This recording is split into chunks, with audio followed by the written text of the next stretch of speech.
Olá, bem-vindos a mais um. E aí, professor? Quer mesmo fazer isso, Martin? Eu não tenho escolha. Por que não temos escolha? Todo mundo tem uma escolha. Sim, mas a menos que seja uma exigência. A menos que você tenha que se enquadrar no bem comum, né? Eu não sei o que é o bem comum com relação a isso. Talvez nem seja bom, provavelmente. Tudo bem. Vamos começar. Certo, Não me pergunte como estou. eu não vou. Obrigado. Tá bom, vamos pular isso aí, vai. Eu vou bem, Walter. Você quer me causar ciúmes, Martin? Bom, antes de começar, vamos orar. Sim, não dá para começar sem orar. De jeito nenhum. Muito bem, vamos orar.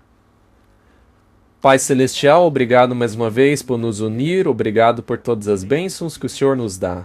Pedimos mais uma vez que ilumine nossas mentes com o Espírito Santo para que tenhamos essa conversa da maneira como deve ser. Em nome de Jesus, amém. Amém? Martin, a imagem de hoje é bastante interessante. Seria isso inspirado no Tesla? Talvez tenha sido, né? Temos aí uma fonte de energia global. Que brasão é aquele ali, hein? É de onde vem a fonte de energia. Entendo. Então essas são as chaves que abrem o submundo e os reinos celestiais? Gostaria de saber quem segura essas chaves e também usa tríplice coroa. E vejo que há países ali que estão conectados a esta fonte, como os Estados Unidos, e também temos os russos, também temos os chineses e, é claro, os europeus. Mas onde está o resto? Provavelmente estão atrás da parede, nos conduítes. São uma segunda fonte de energia, mas basicamente todo mundo está aí. As pessoas geralmente focam em alguns desses países aí, né? Mas eles são apenas peões no jogo. Se não entenderem que eles estão conectados àquela fonte de energia, não entenderão as ramificações da história. É por isso que tem tanta gente nas redes sociais que acertam certas coisas, mas quando se trata, como você disse, do homem por trás da máscara, Você pensa por um instante que o poder que dominava politicamente, religiosamente, por milênios, simplesmente vai desistir e aceitar tornar-se apenas um pequeno coadjuvante em toda a história? se as pessoas lerem suas Bíblias e entenderem quem está por trás de tudo isso, então não, porque aí saberão que o dragão está por trás de tudo. Se olharmos para a história antiga e até mesmo para os filmes, né? Considere algo simples, como os Três Mosqueteiros. Havia os Três Mosqueteiros que estavam do lado do rei, né? E você também tinha os mosqueteiros que estavam do lado dos papas, correto? Sim, do cardeal. E aparentemente eles estavam brigando entre si. Mas isso era apenas para os olhos do público, porque nos bastidores era tudo combinado. Um estava sujeito ao outro. E se você pegar os poderes da Europa e as batalhas que ocorreram pela supremacia, as batalhas físicas, como a Guerra dos 30 Anos, por exemplo, ou as batalhas da Reforma, e como o protestantismo e o catolicismo estavam em desacordo, e depois a Batalha do Reino Unido, por exemplo, e aí você teve a ascendência do protestantismo, mas nunca foi um protestantismo puro, sempre foi protestantismo religioso político. Sempre houve um rei envolvido, um representante terreno, não é mesmo? Por exemplo, na Inglaterra, fizeram do rei ou da rainha, quem quer que estivesse no trono, qualquer pessoa que assentasse o seu traseiro ali naquela suposta pedra que foi o lugar de descanso para a cabeça de Jacó. Claro, se você acredita nessa bobagem, né? Eu não acredito. Mas eles até lutaram guerras por aquela pedra. Se devia ficar na Escócia ou em outro lugar, enfim. Mas, eventualmente, tivemos a Contra-Reforma e o movimento de Oxford. E havia, então, essa oscilação constante entre o protestantismo e o catolicismo. Enfim, os sistemas religiosos foram basicamente erradicados ou substituídos por uma coisa tão ridícula quanto um desfile entre igreja e Estado, que fosse maçônico ou militar. Qualquer coisa menos cristã, se eu posso resumir assim, né? E a partir daí, todos os pauzinhos foram mexidos. Os países foram colocados onde eles queriam. Por exemplo, Israel. Imagine entrar na Catedral de São Pedro e pisar sobre aquele azulejo quadriculado preto e branco maçônico, olhando para o teto, vendo a bússola e os esquadros maçônicos, com o olho que tudo vê, olhando para você, e mesmo assim achar que você está num lugar cristão. Ao mesmo tempo em que, oficialmente, a maçonaria, de acordo com seus documentos, adora Lúcifer, que, segundo eles, é o verdadeiro Filho de Deus. Ora, Martin, há algo de cristão nisso? Não, é um estratagema. É uma máscara. E aí você vai ao Vaticano e vê o representante de Roma sentado em um grande trono branco com 2 querubins e 4 seres viventes, que são os subordinados ao Papa, sentados ao seu redor, dando a entender que o homem ali no trono é Deus na terra.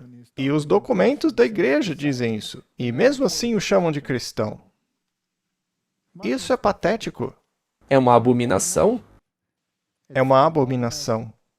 E aí você tem os protestantes, divididos em milhares de facções, finalmente abandonando os pilares de suas doutrinas, a justiça pela fé, e somente pela fé, palavra esta que custou a vida de milhões que foram massacrados, porque para eles é o sistema deles que salva e não Cristo. Mas hoje eles desistiram dessa palavra. Não é mais pela fé. Se unem a movimentos ecumênicos, assinam cartas ecumênicas, alegando que o Papa é o seu representante. Isso é nojento. Tá, mas tudo não é feito com muito amor? Ora, eu não sei se é feito com amor. Afinal, a própria Candace Owen, que se converteu do protestantismo ao catolicismo, diz que pessoas inteligentes não podem ser protestantes. A grande questão é que hoje não há mais protestantismo. Isso é verdade. Você acha que ela conhece mesmo a história? Mas a história é verdadeira, não a versão católica da história. Eu não acho que nenhum deles conhece. Então, Martin, essa fonte de energia aí, podemos realmente concluir que esta guerra, este conflito, que tem se prolongado ao longo de todos estes séculos, que este conflito está chegando a um ponto de ebulição, onde o poder global, que é aquele ali em cima, está prontinho para colocar sua autoridade como representante moral da divindade aqui na Terra? Acha que isso está acontecendo? Eu acho que sim, mas eu não acho que as pessoas vão perceber, porque ele ainda está fazendo isso nos bastidores hoje. Ao longo dos anos, eu fui rotulado de teórico da conspiração. Que legal, eu também. Você foi doutrinado, Martin? Coitadinho. Por favor, use o seu próprio cérebro. Mas o interessante é que as maiores acusações, ou o maior volume de acusações, não vieram de fora, como se deveria imaginar, né? Mas veio de dentro. E eu me pergunto, Onde estão os chamados anticonspiracionistas? Essas pessoas que afirmam que todas essas coisas são conspiração. Ora, se formos pensar assim, toda a Bíblia é uma conspiração que começou no Éden e está culminando até os dias de hoje. E que essa conspiração, como está escrita no livro do Apocalipse, expressa em sinais e símbolos, e a maçonaria não faz o mesmo? Ela não expressa suas conspirações em sinais e símbolos e pequenos apertos de mãos curiosos e símbolos satânicos nos ambientes mais estranhos, até mesmo no dia de hoje? Eu acho fascinante que, após a proclamação inicial desta conspiração entre o bem e o mal, que o mundo a adotou. E não temos que dizer mais nada sobre isso, porque o mundo está dizendo. Estão gritando isso em todos os canais. Eu assisto os vídeos deles, Martin, conforme eles vão sendo lançados. E, curiosamente, eles usam alguns dos meus slides. É verdade. Você já viu isso? De repente aparece um slide ali que eu reconheço. É um slide que foi retirado da minha série Ataque Total, de muitos anos atrás. A questão é que o que antes era considerado conspiração, agora já não é mais. Não é mais considerado duvidoso, mas sim popular. Isso é verdade. Veja, se pudéssemos olhar os últimos 10 anos, porque foi quando eu assisti pela primeira vez o Ataque Total. Veja quantas coisas que foram ditas nessa série não se concretizaram. É apenas conhecimento comum. E eu me pergunto, onde estão todas aquelas pessoas que se opuseram tão fortemente contra o que eu disse? Onde estão essas pessoas agora? Porque eu não preciso depender apenas da minha série Ataque Total. Porque hoje eu posso pegar os telejornais e ver tudo que está lá neles. Nos jornais mais recentes, né? Sim, nas notícias recentes. É como se diz, né? Aquele ditado antigo. Aqui se faz, aqui se paga. Não é? Se a verdade é verdade, ainda que tentem colocar um monte de lixo de mentiras sobre ela, não importa, eventualmente, a verdade sempre virá à tona. A Bíblia não diz que Jesus Cristo é cheio de graça, verdade e eterno? Sim.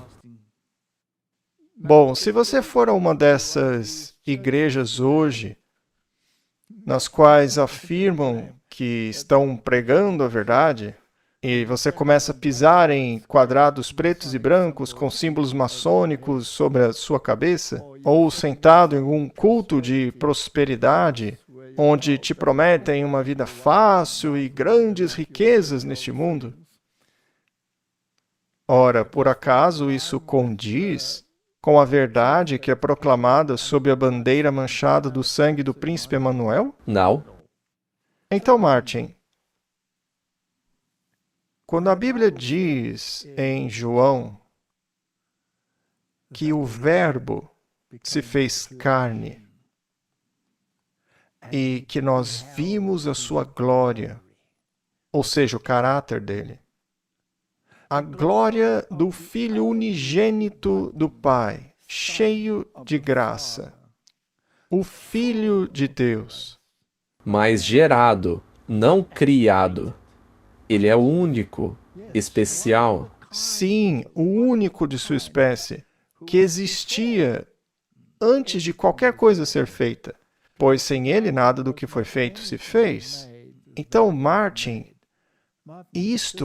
esta verdade sublime é tão pisoteada por este poder aí, que hoje todos enxergam como potência global, mas antes de nos aprofundarmos nesta questão, né?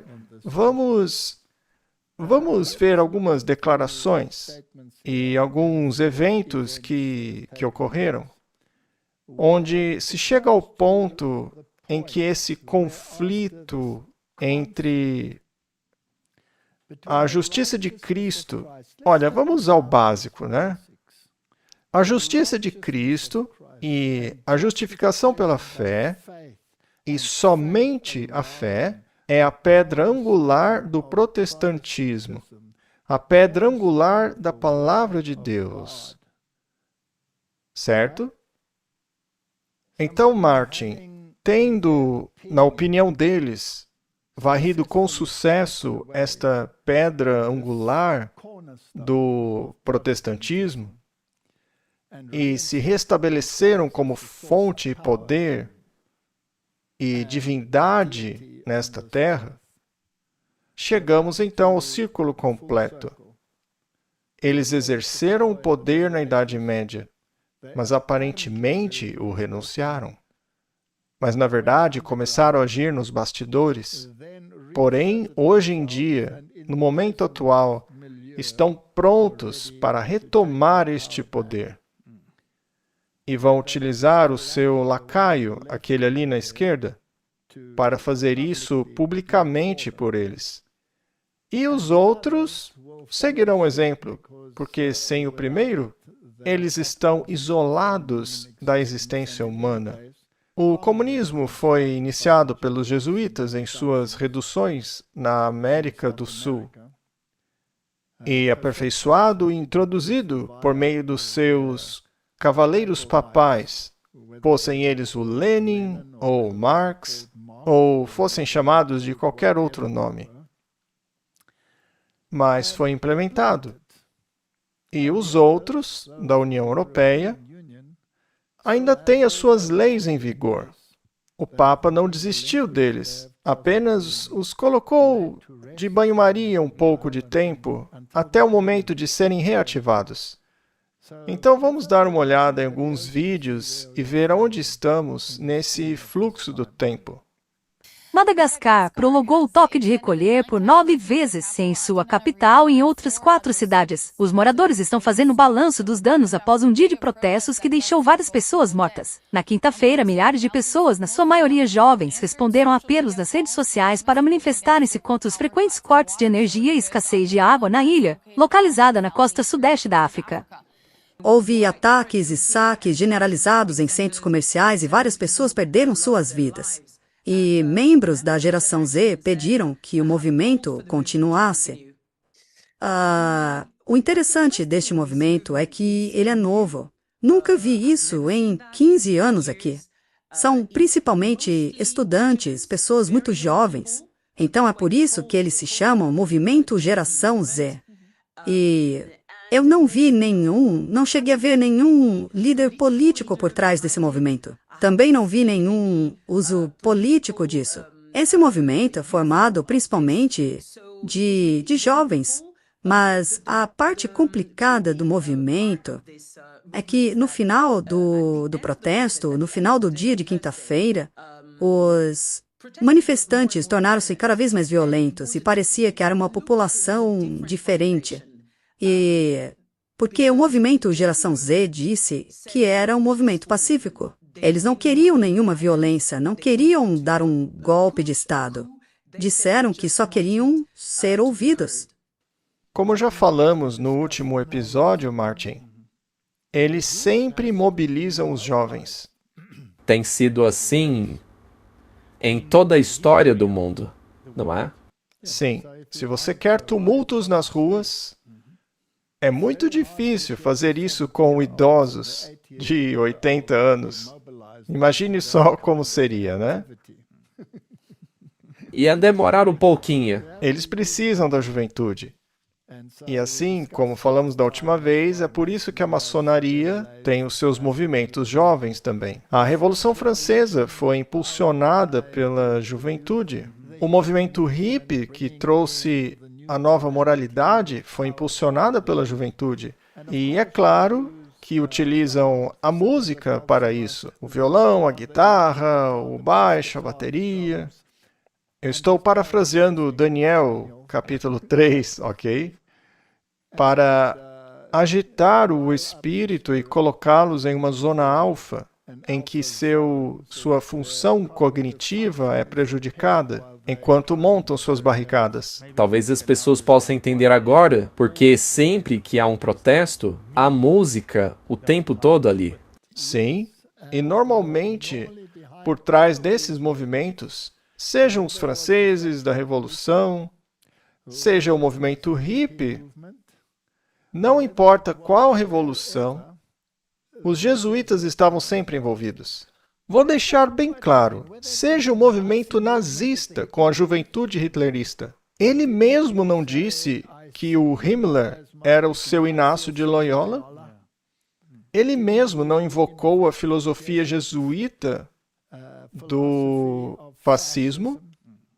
Fala-se muito sobre fascismo, mas as fácias estão por toda parte ali na capital americana. Seja no monumento de Lincoln, sentado em sua cadeira, com a fácia em seu lado. Este é apenas um sistema de governo onde a indústria está envolvida. Os mega ricos e magnatas estão ligados à economia para que possam impulsionar processos e programas que eles querem implementar sem necessariamente ficarem presos à ideologia partidária. Então, na verdade, nessa imagem aí, existem muito mais tomadas. Não apenas países, tem a indústria também. Ah, sim, tem a indústria também. Os comerciantes do mundo, envolvidos com seus documentos que assinaram junto ao Papa Francisco, ou a Rerum Novarum do Papa anterior, e também o Papa atual, todos estão interligados nisso aí. E os movimentos trabalhistas, e o ecumênico cristão, tudo está conectado aí nessa fonte de energia. Ou você se conecta ao Papa, ou fica sem energia. Se você considerar aquele jovem líder africano, o Traoré, o que o tornou tão popular? Eles não sabem como isso aconteceu. Simplesmente aconteceu. Então veja que nos bastidores estão usando a mídia social e tudo isso. Então, quem está por trás da geração Z? Essa é a questão. Qual é a fonte da energia? Eu gosto dessa palavra poder. Posso divagar um pouco sobre ela no campo religioso? Podemos, é claro. Porque, na verdade, eles mesmos ligam tudo à religião. E é sobre isso que se tratará. Então, é claro que temos que estudar profecia e religião. Eu simplesmente amo João, capítulo 1. É um testemunho muito poderoso de quem é Cristo, não é? E o versículo lá em João 1, que diz que ele veio para os seus, mas os seus não o receberam. Mas aí ele diz, porém, e eu amo essa palavra na Bíblia também, se não fosse pelo mas, estaríamos todos perdidos, né? Porém, a todos quantos o receberam, deu-lhes o poder de se tornarem filhos de Deus. Eu quero saber qual é esse poder. Sim, porque isso também é mal interpretado. Sim. Então, com qual poder eu quero estar? O de João 1 ou o poder global do Papa? Bem, o que é esse poder? Se você ler um pouco mais e pular ali para Atos, você lerá que lhes foi dito para ficarem em Jerusalém, a fim de receberem poder. E esse poder era o Espírito Santo. O poder do Espírito Santo que eles iriam receber, essa é a verdadeira fonte de energia a qual devemos estar conectados, e não este poder aqui. Então, Martin, o poder de Deus é aquele que te convence do papel do Filho de Deus na salvação. Porque esse poder que você receberá, o derramamento do Espírito Santo, primeiro vai convencê-lo do pecado, da justiça e do juízo. Em outras palavras, ele levará você a uma conversão do coração. e testificará de Cristo, da centralidade de Cristo na salvação, e não em sistemas que estão conectados a uma energia terrena, que, de acordo com as Escrituras, serão destruídas na vinda de Cristo. Será que eu posso falar isso sem me meter em encrenca? Bem, está na Bíblia. Mas eu tenho uma pergunta. Será que o poder do Espírito Santo pode ser falsificado? Com certeza. Basta ver o que muitas igrejas fazem hoje por aí, né? Pulando, gritando, rodopiando no chão. São cultos baseados na emoção, a flor da pele. Talvez até a geração Z pode construir algumas barricadas e jogar uns coquetéis, né? Pois é. Então temos que nos certificar de que o poder do Espírito Santo é bíblico. Agora, deixe-me deixar algo claro. Eu não estou denegrindo ou rejeitando a geração Z, porque o próprio Cristo não negligenciou a geração mais jovem. Todos os seus discípulos vieram daquela geração. Ele precisa da força, O movimento remanescente foi igual? mas eles não vão a lugar algum se não tiverem a fonte de energia do Espírito Santo para dirigir seus pensamentos e ações. Se a fonte de poder se torna os jesuítas, bem, não foi isso que o professor da Universidade de Georgetown não estava por trás daqueles panfletos que distribuíram que dizia pegue essa bala, etc. Enfim, aonde você investigar em todas essas coisas, você encontrará um jesuíta em algum lugar. É sempre assim. Sempre. Muito bem, então esse é o ponto da geração Z. Eles precisam mobilizar a força dos jovens. Agora, eles têm que projetar esta bala que eles criaram com essa geração para empurrá-la na direção certa, de acordo com eles. E, na minha opinião, isso os está levando para o precipício. Porque se virmos para onde isso vai levar, eventualmente a religião terá que ser envolvida. Também vimos isso aí na questão do Charlie Kirk, que a religião foi trazida à tona do nada. Muito bem, vamos continuar. Vamos dar uma olhada no próximo artigo. E agora já não é mais Madagascar, é Marrocos, é África do Sul. E já mostramos no anterior, Nepal, o Sri Lanka. Quantos regimes não estão sendo derrubados? Pois é, no mundo todo. E esses protestos são liderados por jovens que estão a agitar países em diferentes partes da África, do Oceano Índico, do Saara, com membros da chamada geração Z, aqueles com menos de 28 anos, indo às ruas frustrados com anos de pobreza e má governança. E como dissemos, eles estão invadindo o Rei do Sul. Então a má governança está toda atribuída à esquerda. É interessante para mim que, ao ler alguns dos comentários em nossos vídeos, as pessoas estão preocupadas porque parece que estamos nos alinhando com a direita ao invés da esquerda. Mas já deixamos claro aqui que não nos alinhamos a nenhum dos lados. E se houver elementos da direita que sejam bíblicos, então é claro que a gente vai se alinhar com isso, mas porque estamos alinhados com a Bíblia e não a eles. Sim, há elementos da esquerda onde definitivamente nos alinhamos também. Por exemplo, na questão da separação da igreja e o Estado.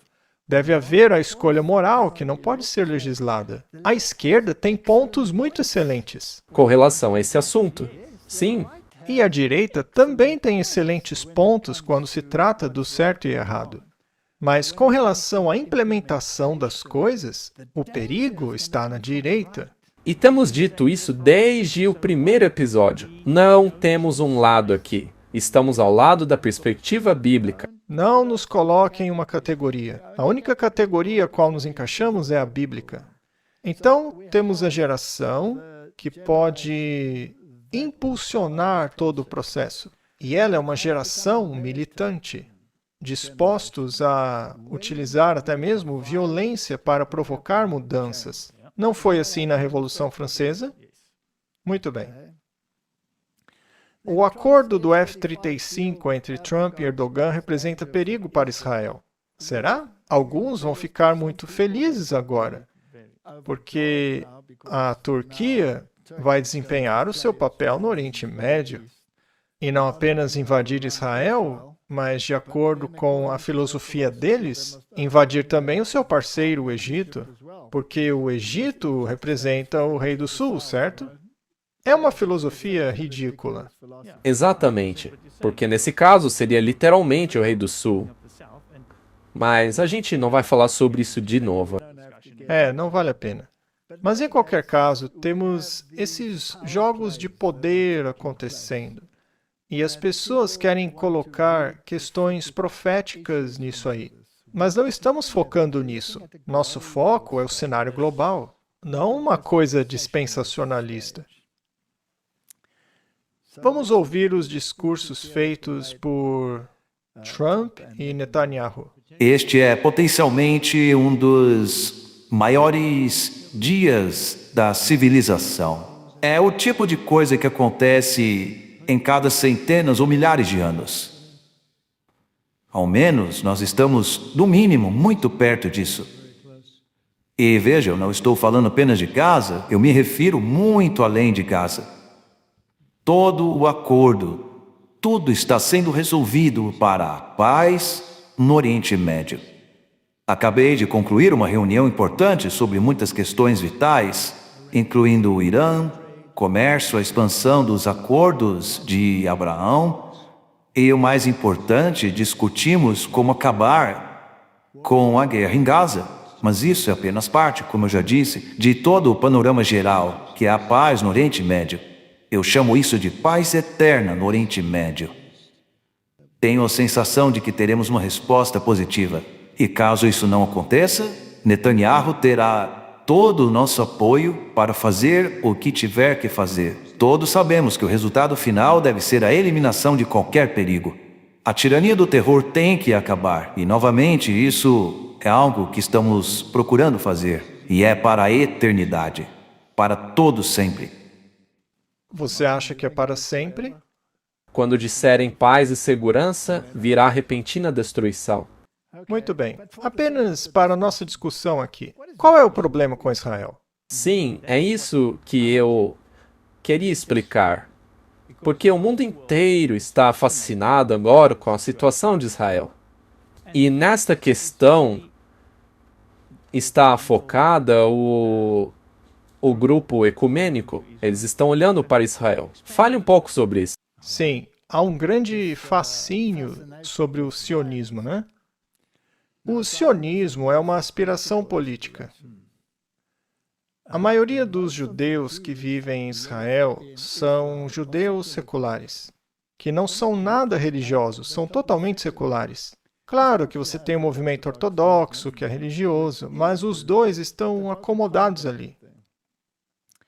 Mas todos eles celebram o Shabat. E você os encontra juntos, aqueles que são do grupo ortodoxo e os seculares, os dois celebrando, dançando, fazendo o que quer que fazem, mas de certa forma se entrincheirando nesse modo de pensar, né? E a crença dispensacionalista acredita nessas duas correntes de promessa. Uma para a igreja cristã e a outra para os judeus. Só que eles não percebem que o cristianismo, na verdade, é a continuação do sistema judaico. Porque se você reconhece Cristo como Messias, você se torna Israel. Então não é que os judeus eram uma igreja separada e agora temos outra, a igreja cristã. Pois é, não é isso. Não existem duas noivas para um marido. Isso é bigamia. Existe uma noiva para um marido. Só existe um Messias. Não existem dois Messias. Lembra do que disse aquele homem lá no Sinédrio? Que os judeus jamais aceitarão Jesus como Messias. Eles preferem voltar para Auschwitz. Ele disse isso. E é uma coisa terrível para se dizer. porque os judeus também disseram que preferiam morrer no deserto e o desejo deles foi atendido. Então, é uma coisa horrível de se dizer. Eu não estou dizendo que haverá outro Auschwitz. O que estou dizendo é que pode haver uma calamidade. Mas nessas duas correntes, claro, de acordo com o dispensacionalismo, que não está na Bíblia, aliás, né?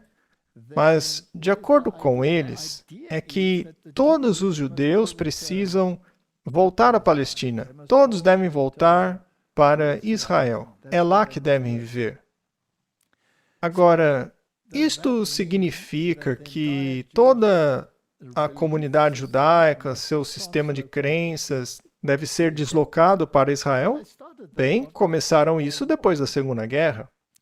Hitler os expulsou da Alemanha.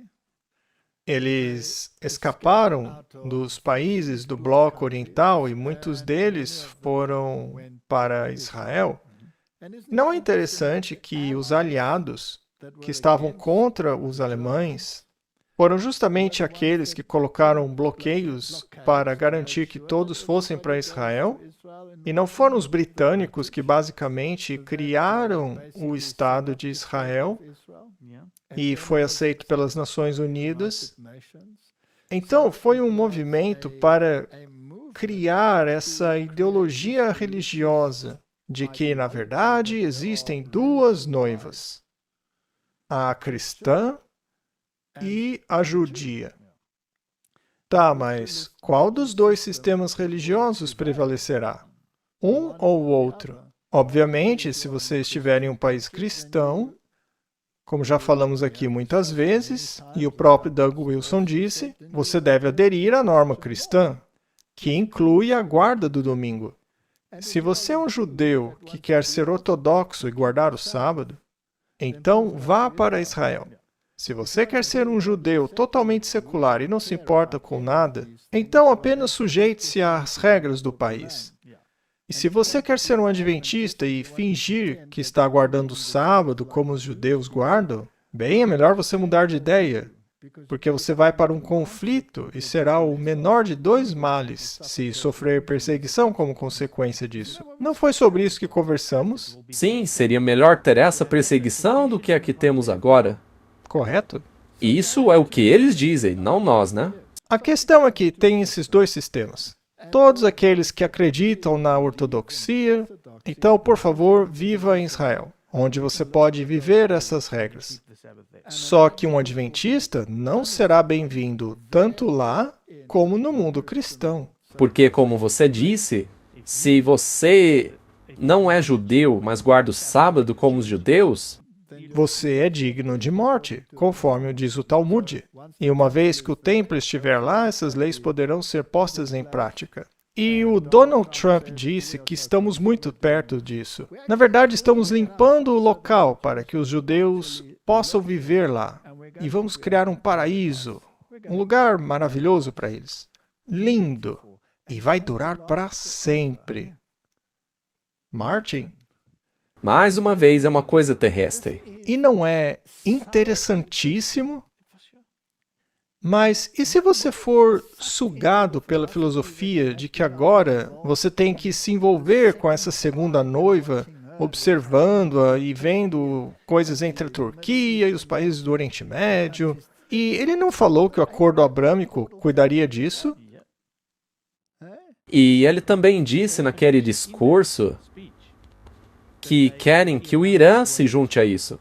Sim, mas o islamismo continuará islâmico e Israel continuará judaico. Acostume-se com isso. E é assim que será. Mas muito bem, Martin, não é apenas ideologicamente que essa falsa teologia jesuíta das duas noivas de Cristo, ou seja, a nação judaica e o mundo cristão, não é apenas no nível religioso que isso está acontecendo, mas também no nível econômico. Porque a marca da besta também está implicada em medidas econômicas de compra e venda. Então isso também tem que se concretizar. Vamos ver o que está acontecendo nesta frente. Está acontecendo em todo o mundo e você tem nos alertado disso desde o quê? 2010, 2011? E aqui estamos. É isso mesmo. Obrigado por me receber, Glenn. No primeiro artigo que escrevi em 2010, alertei sobre uma proposta semelhante nos Estados Unidos. Eles queriam implementar uma identificação biométrica nacional que fosse necessária para trabalhar.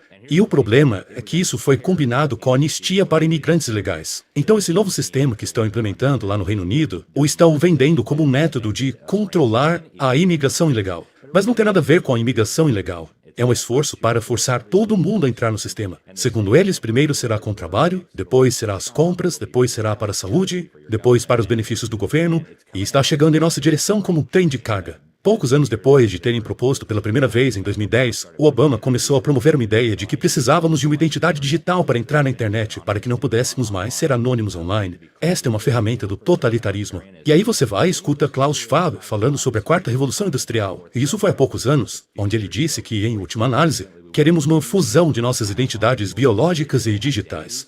Toda essa história é uma loucura. Se os americanos e as pessoas ao redor do mundo não fizerem nada, vamos perder nossa liberdade. Essa identidade digital que está sendo promovida agora na Inglaterra, ela abrange tudo. E a Suíça acabou de fazer isso. Acho que a Austrália também. Antes ela começou na Índia, se não me engano, e foram os primeiros a realmente se aprofundarem nisso, e foi um desastre. Pode nos dizer o que aconteceu quando lançaram isso? Sim, é verdade, foi fascinante. Eles insistiram que cada pessoa na Índia tivesse uma identidade digital.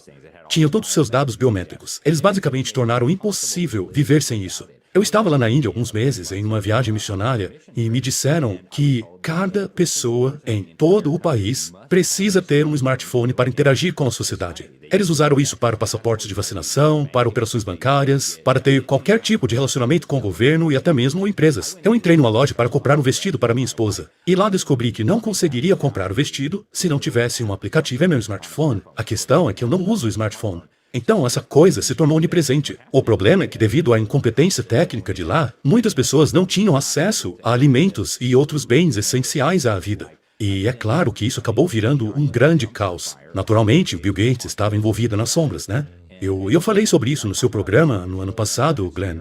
A identidade digital é um componente da infraestrutura pública digital que o Bill Gates e as Nações Unidas já anunciaram publicamente que estão trabalhando. Será fundido com a moeda digital do Banco Central e todas as outras arquiteturas digitais que eles estão construindo para criar essencialmente um campo de concentração digital. Martin, eu ouvi o discurso do primeiro-ministro do Reino Unido.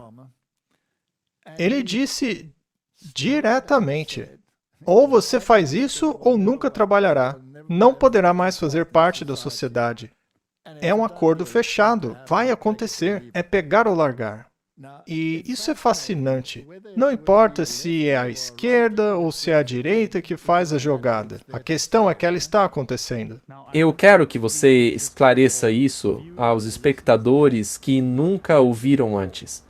Esta não é a marca da besta. Claro que não é a marca da besta, mas sim é uma ferramenta que eles vão utilizar para impor a marca da besta. A marca da besta só pode ser definida pela própria besta. E a besta é o catolicismo romano. É isso que diz a Bíblia. Ela dá o parâmetro. Vamos dar uma olhada em breve. A Bíblia identifica claramente a besta como o sistema papal. E o sistema papal diz que a marca do seu poder eclesiástico é o fato deles terem mudado a solenidade do sábado para o domingo. Porque a marca de autoridade, o sinal, o selo de Deus, segundo eles, foi transferido para eles. Então agora eles estão no controle. Por isso que isso é um símbolo de autoridade. É por isso que eles dizem que tem as chaves. É isso mesmo. Tudo que eles desligarem, tudo que eles ligarem, é como a lei dos Medo-Persas. Não pode ser mudado. Agora, o poder que Deus deu à igreja, quando Jesus deu as chaves da igreja, não ao papado, mas sim à igreja, ele deu à igreja no reconhecimento de que ele é a autoridade, ele é o Filho de Deus, e ninguém mais, nenhum prelado terreno.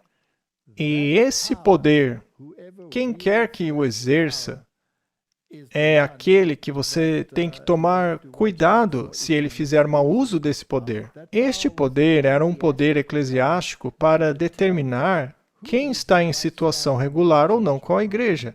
Não tinha nada a ver com política. Mas, muito bem, Martin.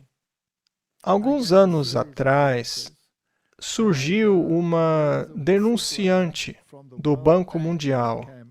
O nome dela era Karen Hughes. E essa pobre senhora desapareceu do radar desde então. E ela era uma pessoa muito inflexível e descobriu coisas muito interessantes. E talvez possamos mostrar o que está por trás do sistema financeiro e também por trás da identidade digital. Agora, o que é interessante é que essa identidade digital é puramente política ou oligarcas estão envolvidos? Não estão Bill Gates e todas as pessoas da alta tecnologia, como Elon Musk, etc., envolvidos nisso? Pois é, os comerciantes estão envolvidos. A esfera política está envolvida nisso. Muito bem, então vamos dar uma olhada, só para relembrar um pouco da história passada. Temos aqui uma entrevista muito fascinante. Essa entrevista, se pudermos colocar som nela, é a entrevista de um denunciante. Os denunciantes estão causando muitos problemas para os regimes atuais, e este aqui não é comum. Esta denunciante foi uma das advogadas do Fundo Monetário Internacional. Ela é uma das mais importantes denunciantes que denunciaram fraudes multibilionárias. E por ter denunciado essas irregularidades, ela foi demitida. Vamos ouvir o que diz essa pessoa e sua visão dentro do mercado financeiro do mundo.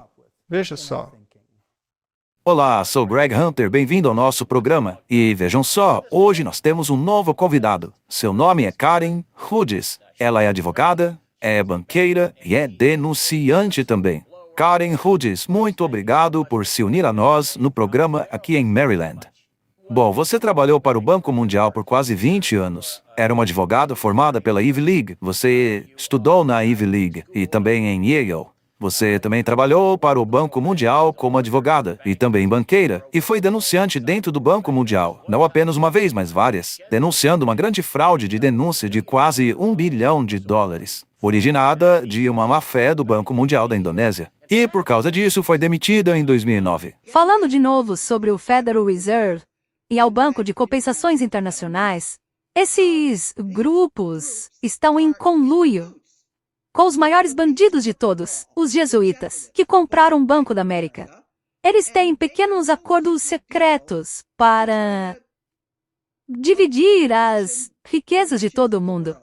Entretanto, todos os países do mundo sabem que este roubo está acontecendo. Estou falando dos maiores bandidos de todos, e me refiro aos jesuítas do Vaticano. Além disso, acabei de descobrir que, veja, eu sempre achei que a CIA fosse o problema, assim como todas as outras agências de inteligência. Mas adivinha? Há uma grande agência de inteligência criada pelo Vaticano, e todos esses outros bandidos estão operando sob a agência de inteligência do Vaticano. É isso que está acontecendo. O dinheiro está sob controle e a agência de inteligência do Vaticano, a agência de inteligência mundial... Veja, estamos falando sobre briga por dinheiro aqui. Quanto... Não é essa a questão, Greg. Eles não estão brigando por dinheiro. Eles estão alinhados. Eles querem que acreditemos nessa luta por dinheiro. Mas estão todos conspirando, assim como todos os bancos. Todos eles, todas essas agências de inteligência também estão em conluio. As pessoas não sabem que o imposto da Receita Federal vai para o Vaticano. E aí, Martin, eu devo chorar ou rir? Não estamos sorrindo porque seja engraçado, mas sim porque, uau, se encaixa perfeitamente em tudo que dissemos. Você tem dito isso desde sempre. É a comprovação de tudo que é dito aqui. E quem está por trás? Os jesuítas. Os jesuítas. E quem são os jesuítas? Vamos colocar um slide agora e pedir ao Vaticano que responda quem são os jesuítas e qual é o seu propósito. Porque é o Vaticano dizendo, não a gente. Do contrário, seríamos chamados de conspiradores por algumas dessas pessoas que não veem conspiração nos bastidores, né? Muito bem, vamos dar uma olhada em todas essas agências de inteligência, sejam elas a CIA ou o FBI, ou o MI6 ou a KGB, ou mesmo o famoso Mossad, seja lá qual for a agência de inteligência. Todos estão conectados na fonte principal. Todos estão debaixo desse grande guarda-chuva de agências de inteligência. A Santa Aliança é apenas uma parte disso. É uma polícia secreta de assassinatos. O FBI suspeita que o atirador da igreja de Michigan odiava pessoas da fé mormon. Bom, essas coisas estão se tornando comum. Você tem o assassinato do Charlie Kirk. E agora estamos vendo cada vez mais assassinatos religiosos. Pouco antes disso, tivemos o tiroteio na Igreja Católica. E agora tivemos esse tumulto na sinagoga da Inglaterra, não é mesmo? Este foi o mais recente de muitos ataques a tiros contra locais de culto nos Estados Unidos, nos últimos 20 anos, incluindo um em agosto que matou 2 crianças durante a missa da Igreja da Anunciação em Minneapolis, que era católica. Então, em uma postagem de 28 de setembro, o presidente Donald Trump elogiou o FBI por sua resposta ao tiroteio de Michigan. Essa epidemia de violência em nosso país deve acabar imediatamente, disse Trump. Ele também disse que o tiroteio e o incêndio criminoso de 28 de setembro foi mais um ataque direcionado aos cristãos e apelou à oração. Martin, como posso dizer isso com cuidado, hein? Se você invocar o nome de Cristo, isso faz de você uma organização cristã? Infelizmente não, e temos tentado explicar isso por meio desta norma para ser um verdadeiro cristão. Se você não aderir a ela, se você se considera um cristão, mesmo de uma igreja cristã, isso não torna um cristão verdadeiro. Ou seja, Martin, se dissermos a lei e ao testemunho, se eles não falarem segundo esta palavra, não há luz neles. Bom, você acha que haverá muita gente que falará contra a lei de Deus? Sim. Por acaso a Torá, os 5 primeiros livros da Bíblia, contém os 10 mandamentos? Sim. Então, se você fala contrariamente aos 10 mandamentos, não há luz em você. O papado fala contra os 10 mandamentos? Sim. Eles não até o mudaram? Sim. E muitos dos evangélicos também falam contra a lei. Sim, dizendo que ela já foi abolida. Então não há luz neles. E quanto ao testemunho, ou seja, todo o resto da Bíblia, e a propósito, a Torá, logo na primeira frase, fala sobre a criação. Então, se você é um evolucionista, não há luz em você. Isso é correto? Infelizmente sim. Se você é um acadêmico que leciona na universidade e se invoca o evolucionismo em seus assuntos, então não há luz. Não há luz em você. E se você for uma instituição cristã ou igreja, e também faz isso, obviamente, também não se encaixa. Uma vez que Cristo diz, venha a mim, e eu te darei descanso, isso significa que, se você for ao Papa, ele lhe dará descanso? Não.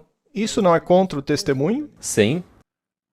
Então, Martin, não significa necessariamente que se você invoca o nome de Jesus, você é de fato uma organização cristã. Exato. O Brigham Young, o profeta dos Mormons, disse que o diabo disse a verdade sobre a divindade. Ora, mas o diabo já disse alguma verdade? Não, ele é mentiroso desde o começo. Ele não teria perdido por nada a oportunidade de fazer Eva comer o fruto proibido. E fazê-la comer do fruto proibido não mergulhou o mundo no caos?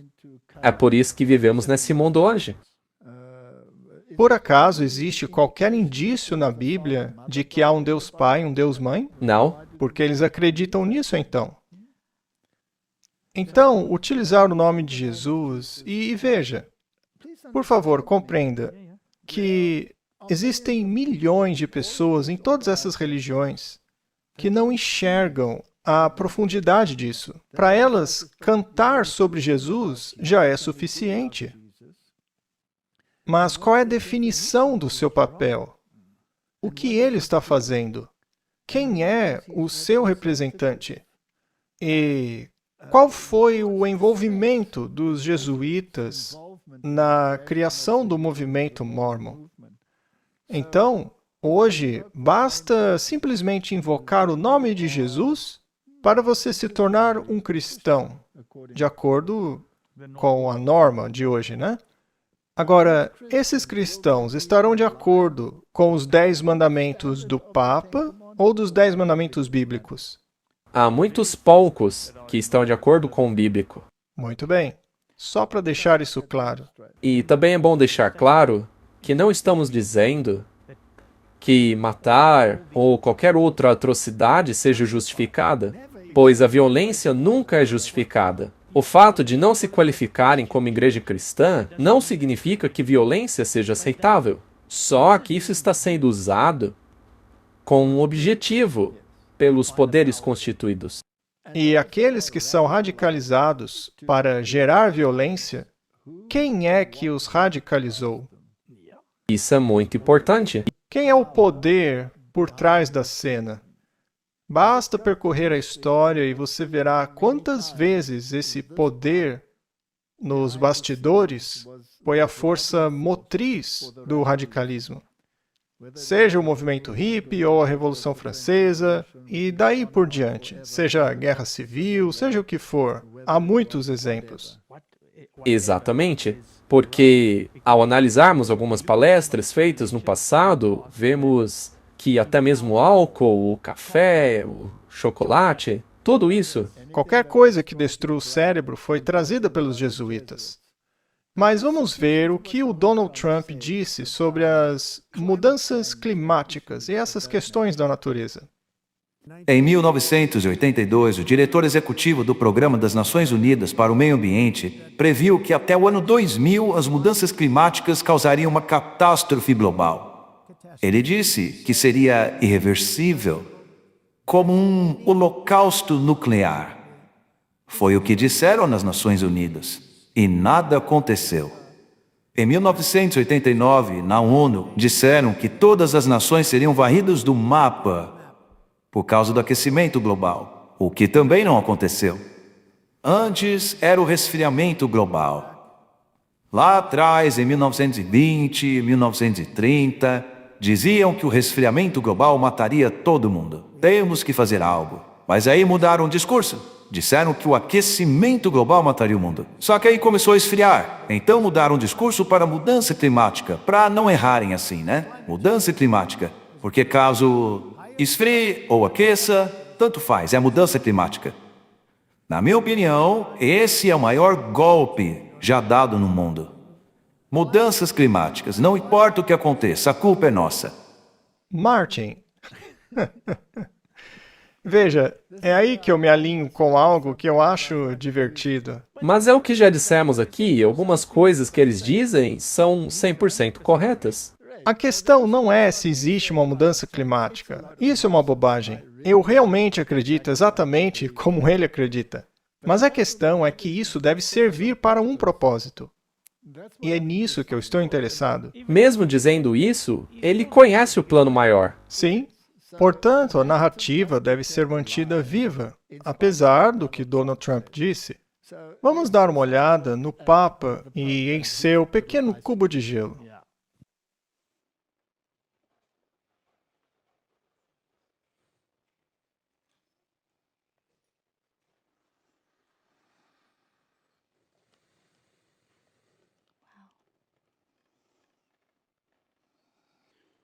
Senhor da vida, abençoe esta água, que ela desperte nossos corações, limpe nossas indiferenças, acalme nossa dor e renove nossa esperança, por meio de Cristo nosso Senhor. Martin, o Papa abençoou um cubo de gelo. Por pouco a mão dele não fica presa no gelo, porque ele deixou ela lá por um bom tempo. Talvez fosse um dia quente e ele tivesse que se refrescar. Mas diz aqui, no artigo da BBC, Papa Francisco condena os críticos da mudança climática. Ele não acabou de repreender o Donald Trump? Sim. Muito bem. Então, o Papa Leão atacou aqueles que minimizam o impacto cada vez mais evidente sobre o aumento da temperatura em sua primeira grande declaração sobre mudanças climáticas.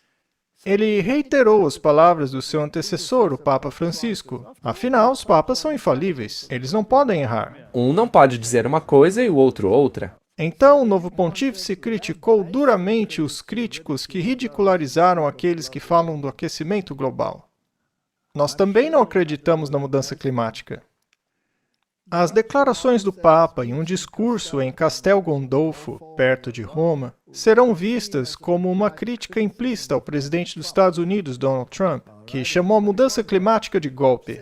O Papa disse que cada um de nós terá que responder a uma pergunta de Deus. Deus nos perguntará se cultivamos e cuidamos do mundo que Ele criou para o benefício de todos e das gerações futuras. E se cuidamos de nossos irmãos e irmãs, qual será a nossa resposta, meus caros amigos? Em outras palavras, o importante aqui é que a narrativa seja mantida viva. É verdade, porque se você ler essa parte na Bíblia, ora, é claro, você tem que cuidar dos seus irmãos e da natureza e tudo mais, mas não da maneira que eles estão fazendo. Qual é a razão pela qual a narrativa deve ser mantida viva? Obviamente, porque eles querem legislar sobre mudanças climáticas, mas provavelmente a única lei que eles conseguirão é a lei dominical, pois um dia de descanso reduzirá a emissão de CO2 em uma porcentagem fantástica. Veja como esse plano é inteligente, porque mesmo que o Donald Trump tenha dito isso, ele ainda estará ok quando o Donald Trump, ou seja, a besta, a imagem da besta, implementar o domingo. E, por qualquer razão, o clima se encaixará perfeitamente para eles. Certo, vamos voltar ao que interessa. Se olharmos para o nosso cenário aqui, em destaque, os Estados Unidos estão conectados à fonte de energia, certo? E tem sido assim desde o início. Houve influência maçônica, jesuíta, na fundação americana desde o início. Você tem as universidades jesuítas comandando o show nos Estados Unidos da América. Presidentes sendo educados pela filosofia jesuíta, estão em toda parte, certo? E a Igreja e o Estado têm que se unir, porque era assim que funcionava na Idade Média, quando a Igreja não tinha uma ferida mortal. E esta ferida será curada. Então, o que ele disse sobre a Igreja e o Estado? Vamos dar uma olhada. Estamos trazendo a religião de volta ao nosso país, estamos trazendo-a de volta de forma rápida e forte. Porque para ela ser uma grande nação, como sempre foi, ela precisa ser uma nação debaixo de Deus. E essa é uma frase que a esquerda odeia. Eles não vão se livrar disso, não é, Ben Carson? Vamos tornar a América rica e saudável novamente. E por que não dizer rica, saudável e religiosa novamente? Não é mesmo? Não é, Dan Patrick? Hoje trabalham diretamente da Casa Branca. Isso nunca foi feito antes. Nenhum outro presidente permitiu tal coisa. Vivem dizendo aí separação. Separação entre a igreja e o Estado é o que eles dizem. Ora, vamos esquecer disso por um momento. Ora, sério? Separação? Eu não tenho certeza disso. Isso é bom ou ruim? Eu não tenho certeza. Mas havendo separação ou não, vocês agora estão na Casa Branca, onde deveriam estar. Estão representando o nosso país. Estamos trazendo a religião de volta ao nosso país. E isto é uma coisa grande? É sim. Eu criei um escritório de fé histórico na Casa Branca, na ala oeste. E eu já vejo pessoas entrando e saindo do escritório. Há muita movimentação lá, o que é muito bom. Nós queremos defender e representar pessoas de todas as religiões, suas liberdades religiosas no país e no exterior. Eu queria dar esse escritório a eles. Isso nunca aconteceu antes. Nunca aconteceu antes, certo? Pessoas religiosas autorizadas a entrar na Casa Branca. Mas provavelmente vão nos processar amanhã porque vão dizer que estamos quebrando a regra da separação entre igreja e Estado. Não podemos fazer isso. Bem, mas a Pen vai cuidar disso, né? Ela ganhará esse processo. No final, ela sempre vence. Às vezes eles conseguem um juiz que não é tão bom, mas no final ela sempre ganha. Não é mesmo, Pen? Assinei uma ordem executiva para combater o antissemitismo. Isso é algo muito importante. Criei uma força-tarefa do Departamento de Justiça, o que é realmente importante. E Dan, você vai se envolver nisso para erradicar o preconceito anticristão. É verdade. Também há um preconceito anticristão. Em poucos instantes, também assinarei uma ordem executiva criando uma comissão presidencial sobre liberdade religiosa. E é por isso que estamos aqui. O presidente é o vice-governador do Texas, Dan Patrick, que teve a ideia. Levante-se, Dan. Ele é um cara legal. É uma grande pessoa política, é um grande político. Ele é incrível, é o vice-governador e também é um grande religioso. Muito obrigado, Dan. Obrigado também ao Dr. Ben Carson. E eu não preciso falar muito sobre ele, não é?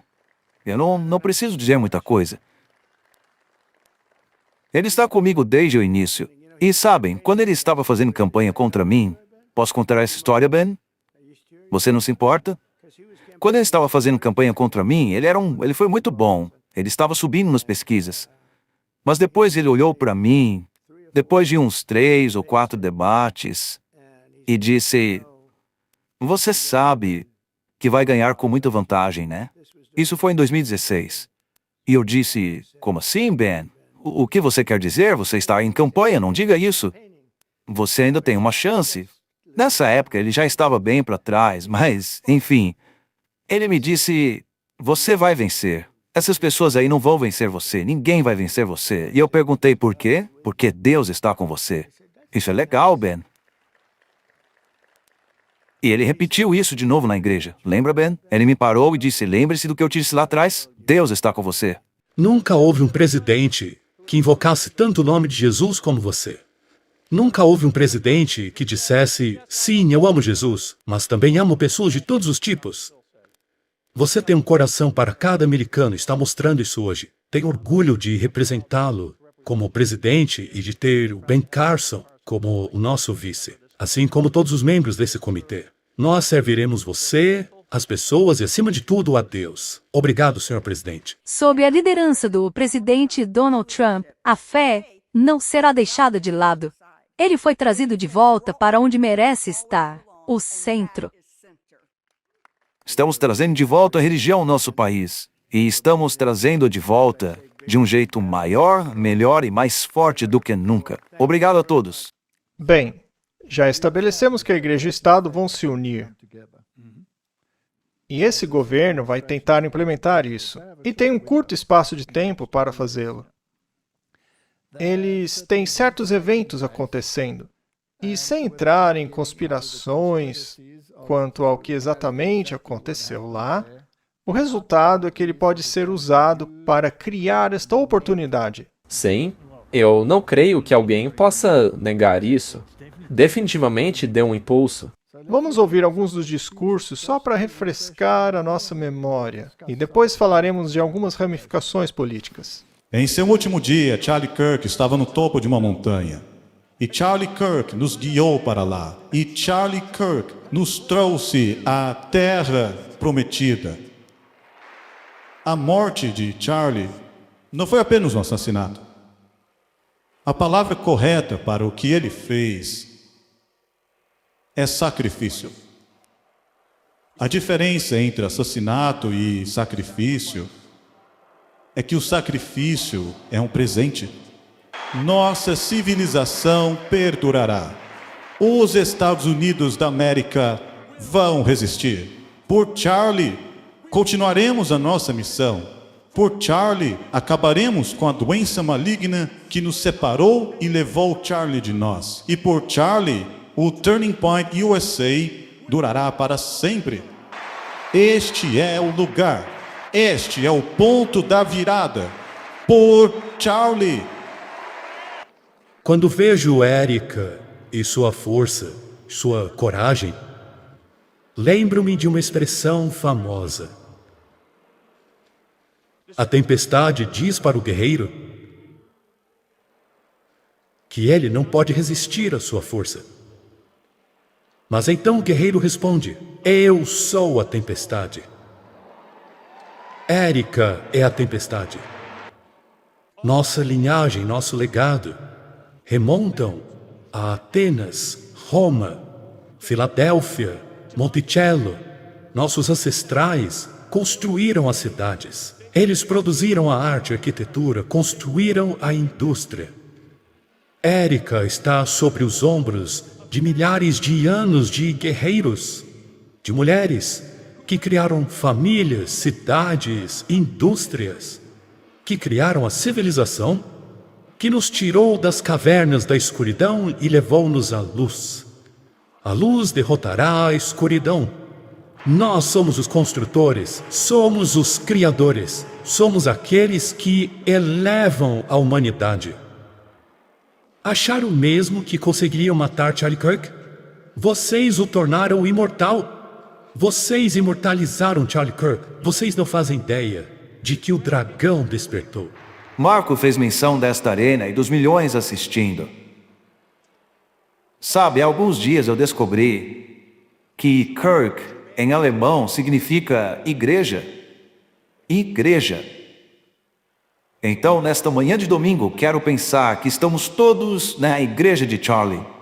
Jesus Cristo morreu na idade de 33 anos e mudou a trajetória da história.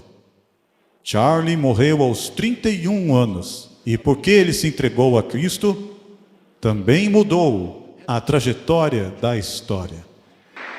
Rezem novamente. Leiam a Bíblia novamente.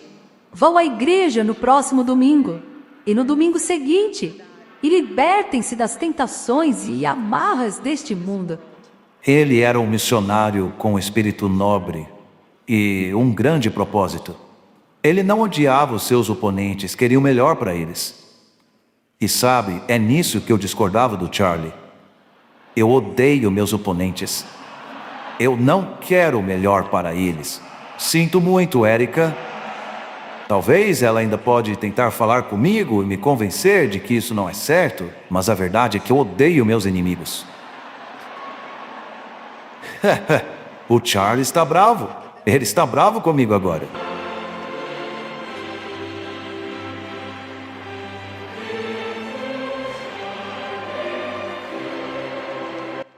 Se você encarar isso de um ponto de vista emocional, você seria levado a um certo padrão de atividade.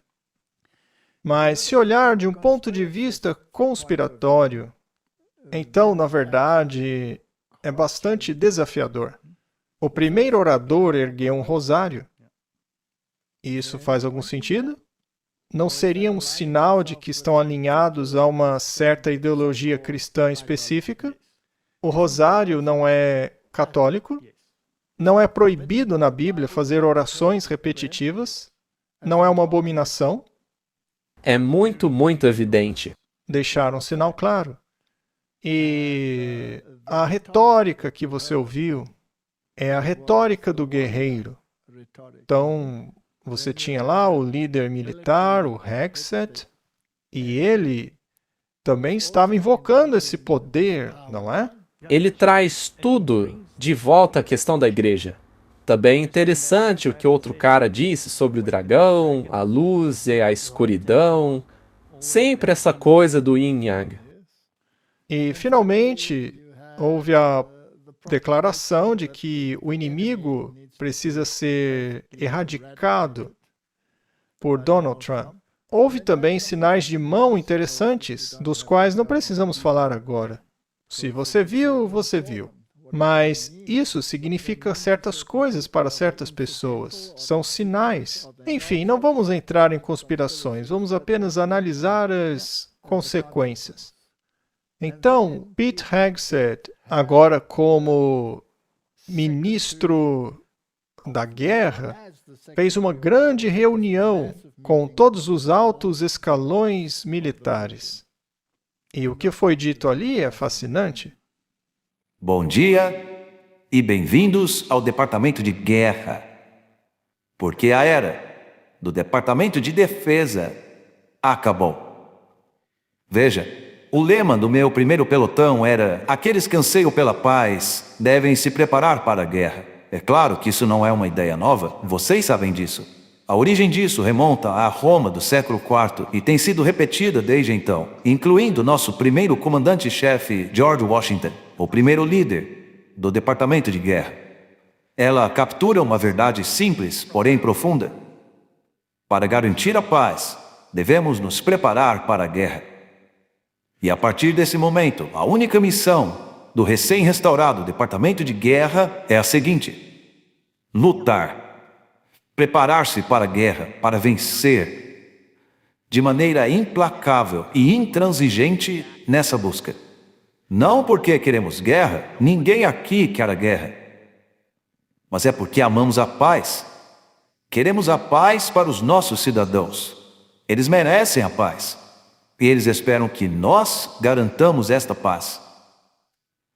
Nossa tarefa número 1, é claro, é sermos fortes para vencer a guerra. Isso é a prioridade. O presidente fala sobre isso o tempo todo. É paz por meio da força.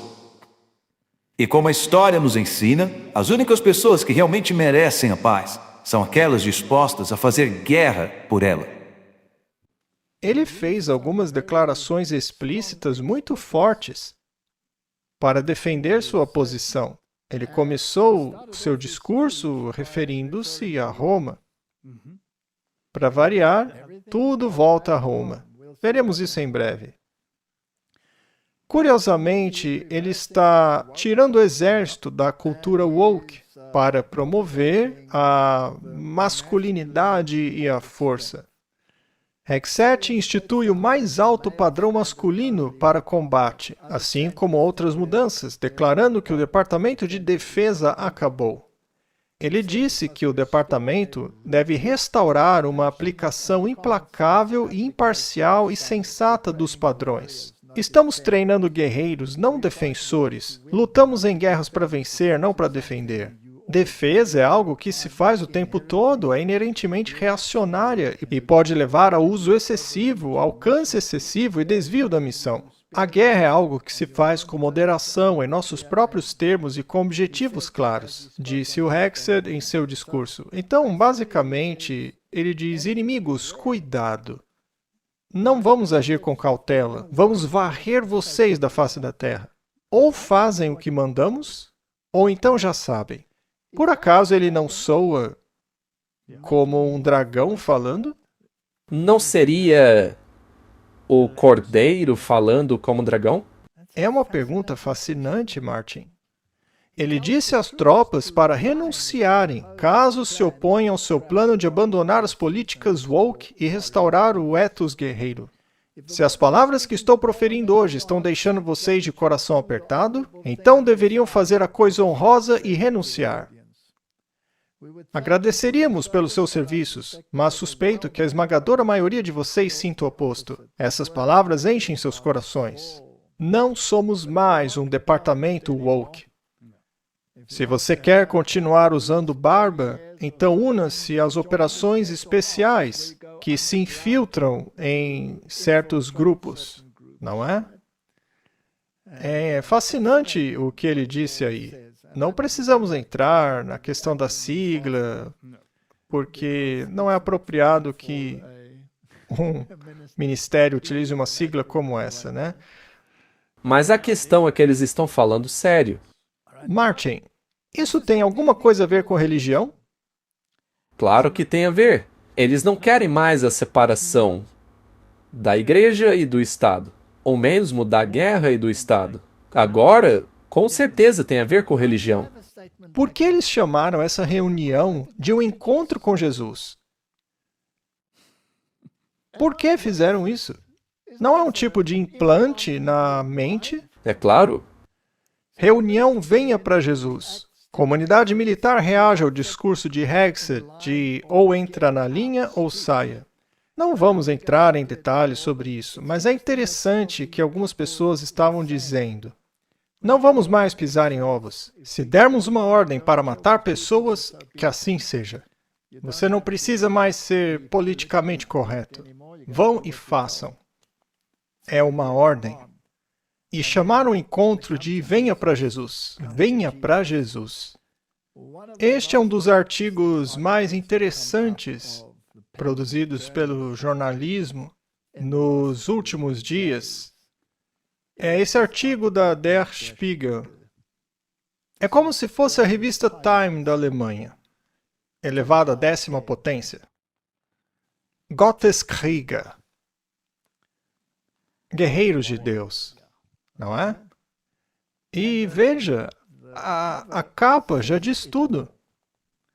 Em primeiro lugar, você tem Donald Trump, com um halo de luz, ou do sol, tanto faz, com a Bíblia na mão. Há uma cruz do outro lado. Você também tem o novo comandante militar, que acabamos de ouvir, com uma cara muito agressiva ali à esquerda. Também temos a Bond ali na direita. Que a justiça... Isso. E temos aquele rosto ali. Acho incrível que tenham colocado o rosto do pastor Douglas Wilson ali. E também temos o vice-presidente dos Estados Unidos, que antes era um ateu, mas recentemente se tornou católico e, curiosamente, está envolvido no movimento evangélico. É um catolicismo evangélico. A propósito, essa é a mesma categoria na qual o Hexed se enquadra. Mas há algo que é meio que uma cola que faz essa ligação de forma que não haja problema em dizer isso. Não era isso que você tinha dito antes? O poder do Espírito Santo, porque eles têm um... Glossolalia. As pessoas precisam assistir o nosso canal na totalidade. O Clash of Minds não é apenas o E aí, professor? Clash of Minds é sobre a verdade. E muitos dos assuntos tratados no programa O que é a Verdade reforçam a narrativa do E aí, professor? E se aprofunda um pouco mais. Sim, e fornece o contexto, a teologia, né? Já fizemos isso no passado. Agora, podemos dizer que a geração Z do Clash of Minds está fazendo isso. E eles fizeram um trabalho excelente sobre esse tema do falar em línguas. É o programa mais recente. E eu acho que já tem outros saindo sobre o mesmo assunto. Então peço que as pessoas assistam esse programa. Dê uma chance àqueles jovens. Veja o que eles estão produzindo, que mostra de onde vêm esses movimentos. Mas sabe, Martin, quando eu olho para essa capa e vejo o rosto do pastor Douglas Wilson ali, eu fico impressionado como Deus nos deu a oportunidade de falarmos com ele. Um dos proponentes desse movimento foi uma entrevista sobre a união entre a igreja e o Estado, falando especificamente sobre o sábado. E como basicamente todo o grupo dele disse, é melhor vocês se adequarem ou caírem fora. A maioria vai mandar. Isso, eles vão ditar as regras. Bem, a fonte desse poder. Aqui você tem o vice-presidente que é muito eloquente. E ele diz ser um católico, mas também está envolvido com evangélicos. Aí você tem o Hexed, que não diz ser católico e faz parte de um grande movimento evangélico, que aliás acabou de se mudar para bem perto da Casa Branca. E ele frequenta a igreja do Douglas Wilson, que nós entrevistamos com o Heritage and Hope. E é realmente inacreditável que tudo isso esteja acontecendo. Todo mundo tem que ser informado desse assunto. Quando você lê esse artigo, parece o meu programa Ataque Total. Ele fala sobre todos os problemas, fala sobre os atores e sua conexão com o catolicismo e o movimento evangélico. Em outras palavras, fala sobre como a questão é ecumênica.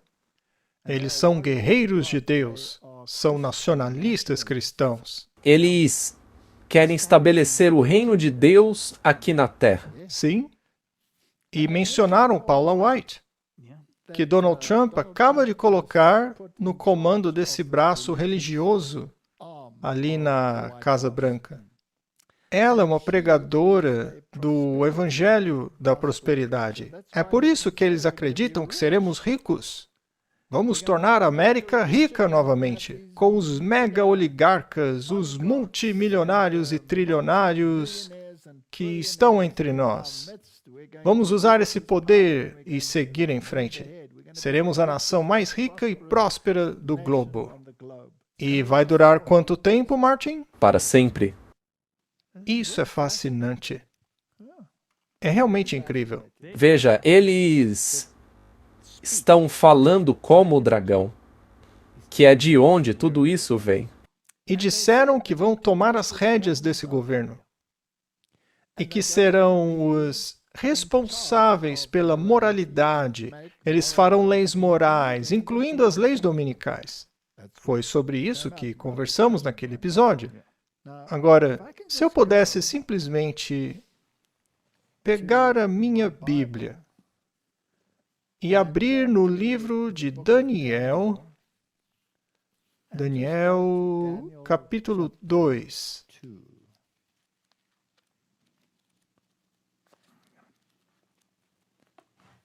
Em Daniel, no capítulo 2, temos aqui a imagem com a qual Nabucodonosor sonhou, certo?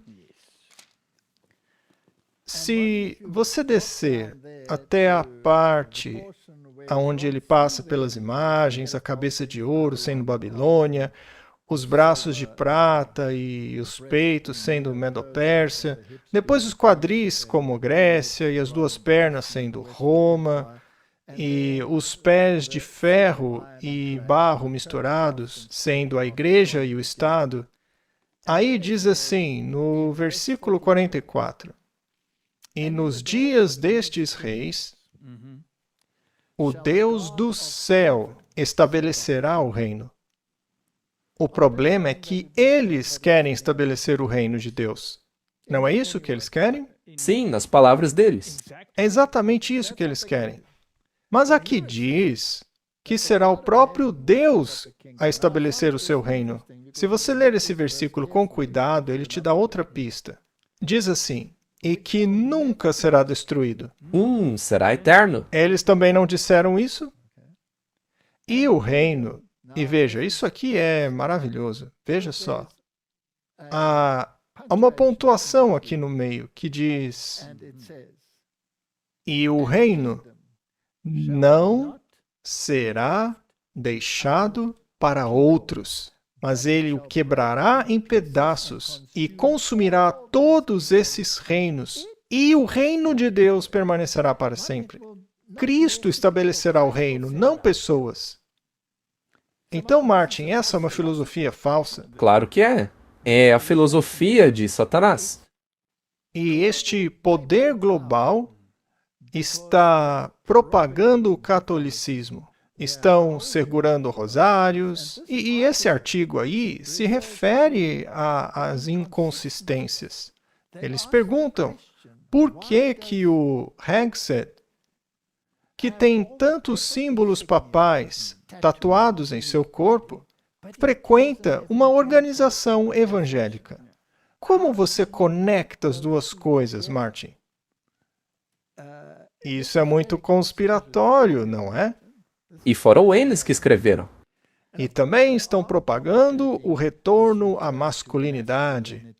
E aí eles explicam, falam bastante sobre essa questão que parece ser um retorno à era dominada pelos homens brancos. Patriarcado, né? Sim, ao patriarcado. E eles insinuam que o voto feminino será retirado. E para onde tudo isso vai dar? É fascinante. Agora vamos analisar um pouco mais fundo ainda. Hegseth escreveu um livro, acho que foi lá em 2020, já faz alguns anos, chamado A Cruzada Americana. nossa luta para permanecermos livres. Pete Hegseth. Não é interessante que, apenas alguns anos mais tarde, ele se tornaria secretário da Defesa? Eu não acho coincidência. E neste livro, ele chama isso de a Cruzada Americana. Agora, o papel dos cruzados era expandir o catolicismo. Eles eram os cavaleiros do Papa, Sim, sim. cavaleiros templários. E os cavaleiros templários estão no mesmo nível de um maçom de 33º grau. Estão bem no topo da hierarquia maçônica. Lá no The Chosen, por exemplo, alguns atores são templários. Eles estão no mesmo nível dos maçons. E o objetivo deles é retratar uma imagem específica de Cristo, que não é bíblica. É um desastre. É uma farsa da mais alta ordem. Na verdade, é puro catolicismo. Exatamente, é isso mesmo. Veja só as tatuagens dele. Algumas são de espadas. É a espada do Estado em nome da Igreja. Ele possui os símbolos dos cruzados em seu corpo. Estes são símbolos católicos romanos em um suposto evangélico. Martin, quem é a fonte do poder atrás desse poder? É o dragão, Satanás. Satanás. E quem é o seu representante nesta terra? É o homem do pecado. Ao pegarmos esta mesma Bíblia e avançarmos para Daniel capítulo 7, onde você tem o sonho que Daniel teve sobre os animais que saíram do mar, né? Que representavam os impérios babilônicos, como o leão com asas de águia, ou o urso, que representa os medo-persas, com um dos lados levantados, simbolizando que um rei tinha mais poder que o outro, ou seja, a Grécia que veio depois. E é interessante que todos esses que você mencionou agora, você não acha interessante que um deles disse de Atenas para Roma? E logo depois ele menciona a liberação do dragão? A fala dele é muito semelhante com os símbolos de Daniel. E o dragão lhes deu poder, seu trono e grande autoridade, certo?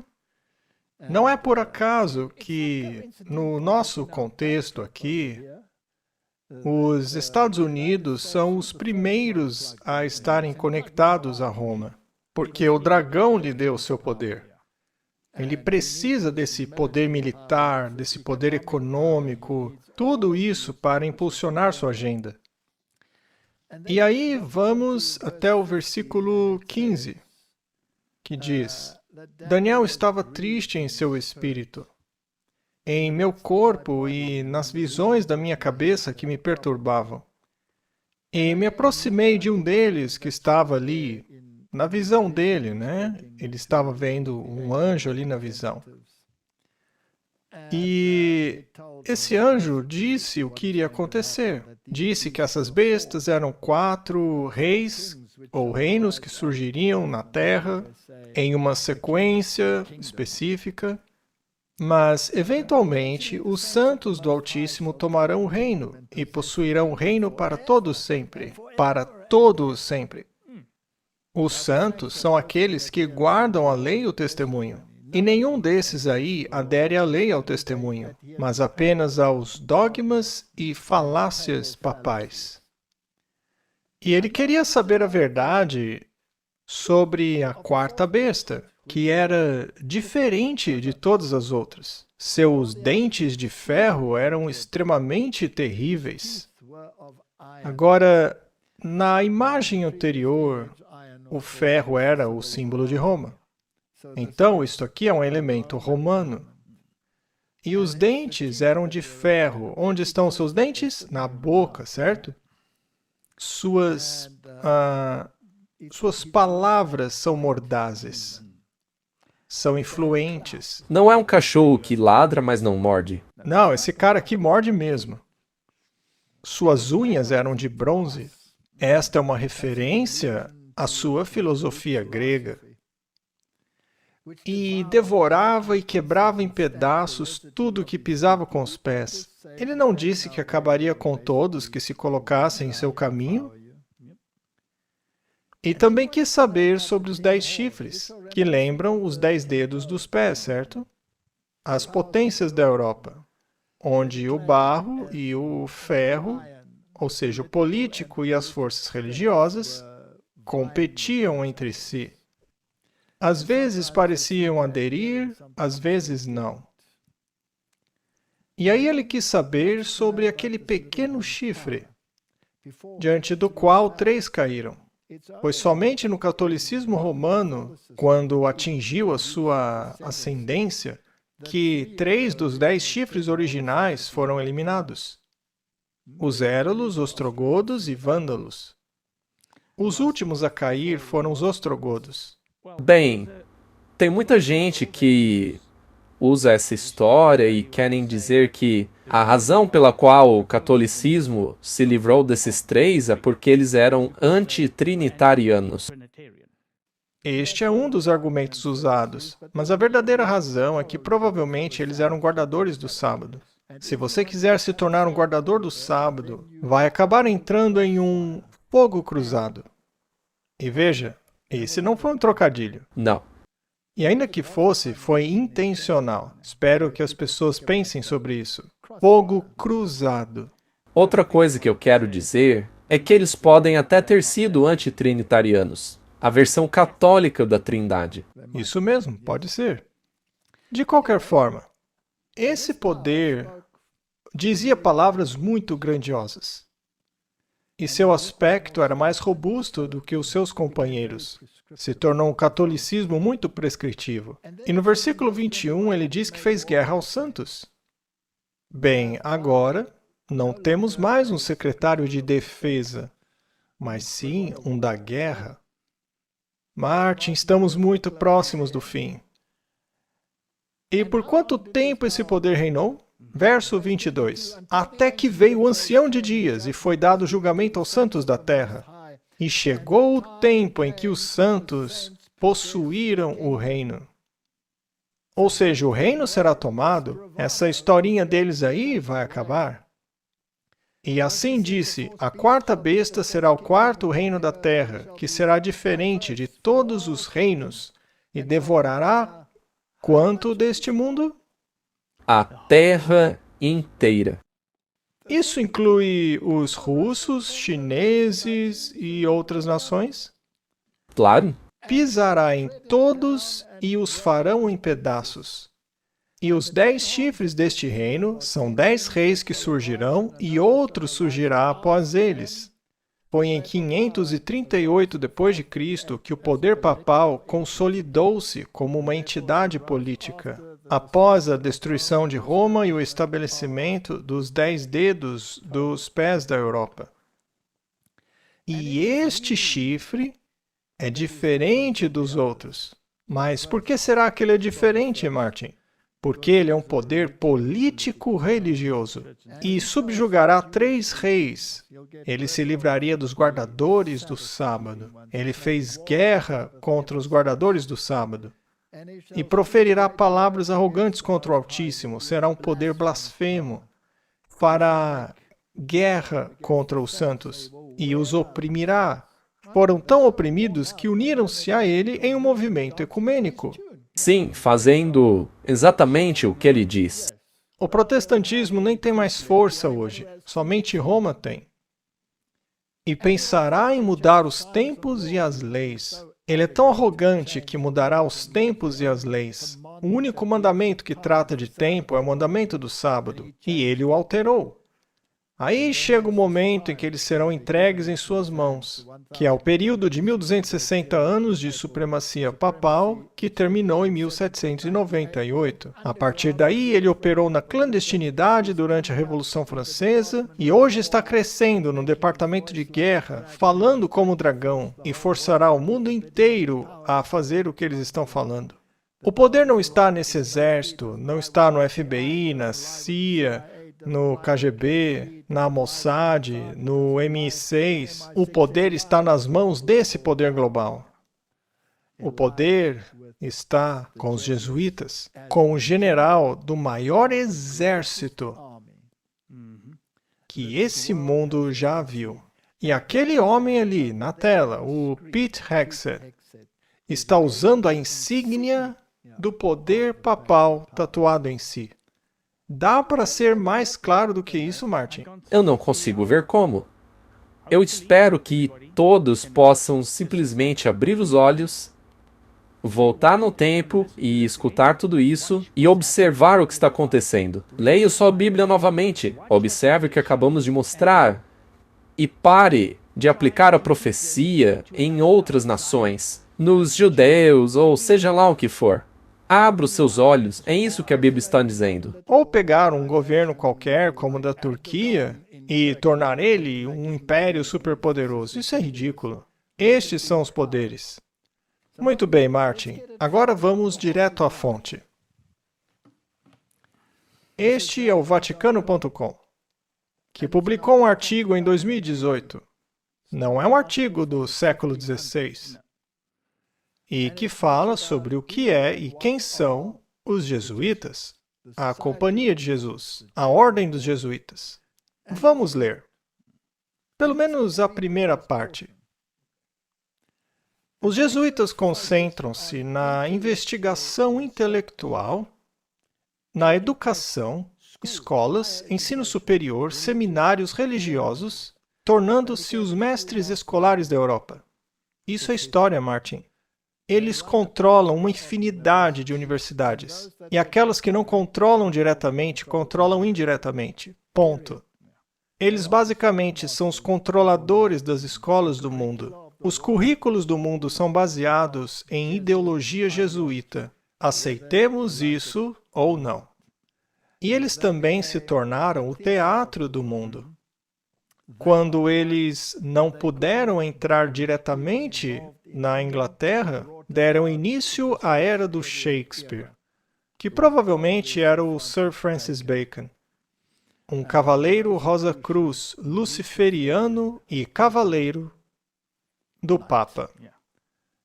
Eles introduziram um outro nível de controle mental, que hoje culminou na era do teatro jesuíta, Hollywood, que significa, literalmente, varinha de bruxa, feitiçaria. E também nos livros de fantasia. Sim. Muito bem, e o que foi que eles fizeram? Pesquisa, educação, etc. E é claro que suas pesquisas incluem astronomia e todas essas coisas. Até mesmo evolução. Evolução e suas farsas, suas mentiras desmascaradas, todas perpetradas pelos jesuítas. Algumas das universidades mais importantes do mundo, especialmente nos Estados Unidos, foram fundadas originalmente pela Ordem dos Jesuítas, e algumas ainda são governadas por eles. É o Vaticano que diz isso, hein? E o que mais diz? A Ordem foi fundada pouco antes do início oficial do movimento de Contra-Reforma. A Companhia de Jesus foi fundada por Inácio de Loyola. Inácio era um cavaleiro espanhol de alta linhagem, que decidiu fundar a sociedade após sua conversão. Ele teve uma conversão religiosa depois de ser ferido na Batalha de Pamplona de 1521.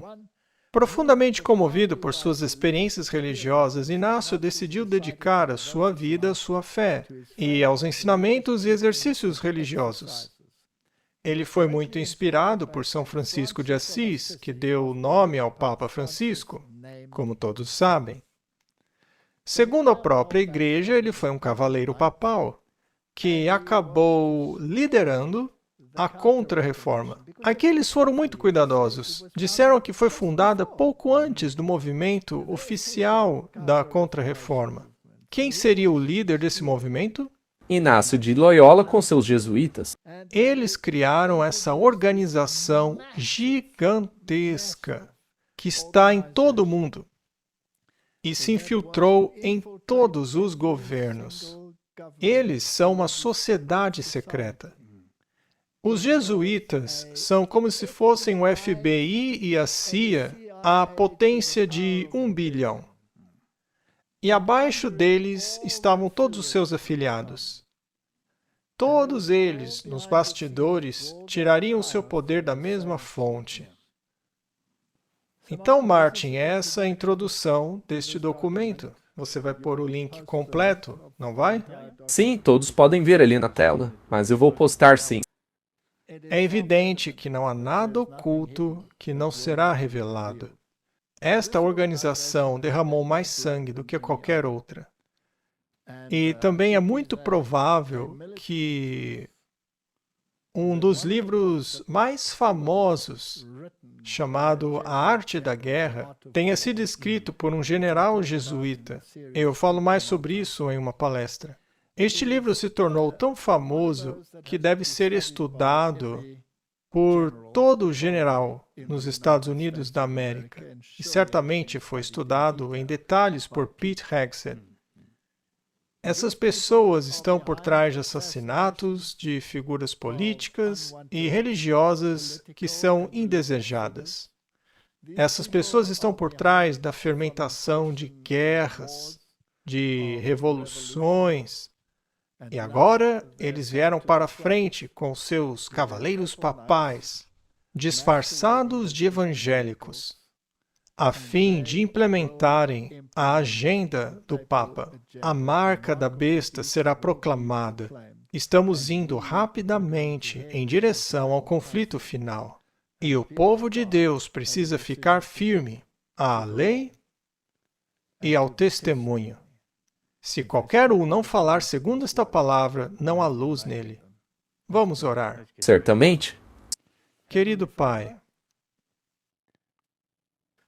eu sinto nas minhas entranhas que estamos nos aproximando do ápice da história. O dragão já começou a falar. E o dragão tem uma agenda muito distinta, que ele delineou claramente.